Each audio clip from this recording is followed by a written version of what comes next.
اللهم إياك نعبد وإياك نستعين اهدنا الصراط المستقيم صراط الذين أنعمت عليهم غير المغضوب عليهم ولا الضالين آمین بحق طٰہٰ و یاسین۔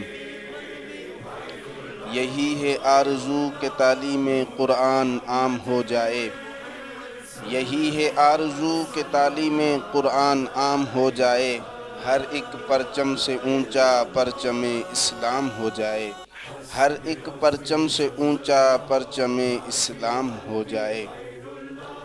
ناظرین کرام، آج مجھے جس موضوع اور جس عنوان پر گفتگو کرنی ہے وہ ہے قرآن عظیم کی عظمت۔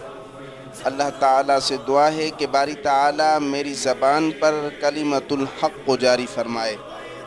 ناظرین کرام، جس طرح اللہ رب العزت کے محبوب عالم، سرور دو عالم، نور مجسم، نبی مکرم صلی اللہ علیہ وسلم سلسلہ نبوت کے خاتم ہیں، اسی طرح لا ریب کلام، مرجع اولو الافہام اور منبع ذوی الاعلام بھی رشتہ کتب آسمانیہ و صحیفہ رحمانیہ کا مختتم اور متم ہے۔ جیسے جملہ کمالات انبیاء و مجموعہ صفات اصدقاء کا جامع، سینہ منور میں سے قلب اطہر کو بنایا گیا، یوں ہی ہمہ تعلیمات و فرمودات و ذخیرہ ارشادات و کلمات کا مجتمع قرآن حکیم فرقان مجید کو ٹھہرایا گیا۔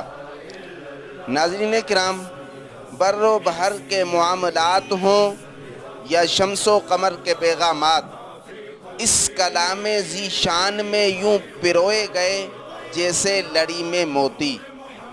زمین و فلک کی کہاوتیں ہوں یا جن و ملک کی باتیں، ان سب کا حسین امتزاج قرآن کریم میں یوں سمویا گیا جیسے پھولوں میں خوشبو۔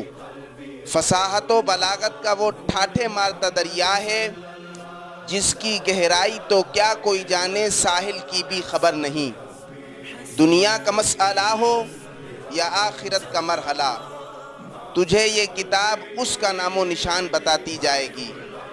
عقلی خلجان ہو یا قلبی ہجران، اس پیغام خداوندی میں اس کا بیان کامل اور پیام الہی میں اذان کافل ہے۔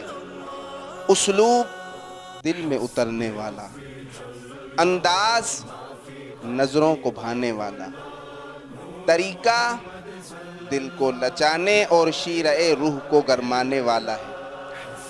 اس کے دامن میں ہدایت کی روشنی بھی ہے، اس کے پہلو میں راہ راست کی چمک بھی۔ تقویٰ پرہیزگاری تجھے یہاں میسر ہوگی، پاکیزگی اور پارسائی تجھے اسی در سے حاصل ہوگی۔ بات بدیہی ہے، سخن ضروری ہے کہ دنیا کو گھٹا ٹوپ اندھیروں سے اجالے میں لانے والی کتاب یہی قرآن ہے، اور نفس کی مستیوں سے نکال کر شرع کی وادیوں میں سیر کرانے والی کتاب یہی قرآن ہے۔ اس سے صراط مستقیم کا ظہور اور یہی شہرہ حق کے لیے منظور۔ تجھے بتائے گی یہ کتاب کہ رب کیسی صفات جلیلہ رکھتا ہے، تجھے بتائے گی یہ کتاب کہ مصطفیٰ صلی اللہ علیہ وسلم کتنے اوصاف حمیدہ رکھتے ہیں۔ نجات کی راہ یہی ہے، فلاح کا ضامن یہی ہے، کامیابی کی کفیل یہی ہے، اور فلاحی نفس کی دلیل یہی ہے۔